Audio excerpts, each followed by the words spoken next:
Hello বন্ধুরা, কেমন আছো সবাই?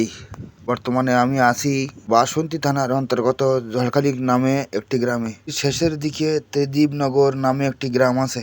গ্রামের পাশে বিদ্যাধরী নদী অবস্থিত। নদীর ওপারে বাঘের জঙ্গল। এখানকার মানুষেরা ওই জঙ্গলে গিয়ে কাঠ কাটা, মধু কাটা ও জ্বালানি সংগ্রহ করেন এবং এখানকার মানুষেরা শীত বর্ষা মিলিয়া দুইবার জমিতে ফসলও ফলান। সামনে দেখা যাচ্ছে কিছু চাষি মাঠে ধান রোপণের কাজ করিতেছেন এবং কিছু চাষি মাঠে সবজি চাষও করিয়া থাকেন।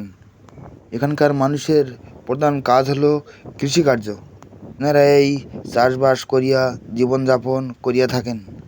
আবার কিছু কিছু মানুষ আছেন এই বিদ্যাধরী নদীতে মাছ ধরিয়া এবং এই জঙ্গলে কাঁকড়া ধরিয়া জীবিকা নির্বাহ করেন। নদীটি চওড়ায় প্রায় 1 কিলোমিটার হবে।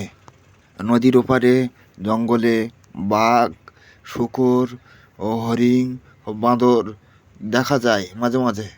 অনেক মানুষ ওই জঙ্গলে গিয়ে প্রাণও হারিয়েছেন।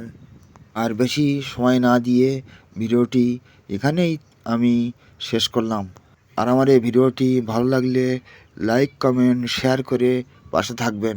আপনার মূল্যবান সময় দিয়ে ভিডিওটি দেখার জন্য আপনাকে অসংখ্য ধন্যবাদ। দুঃখের জীবন।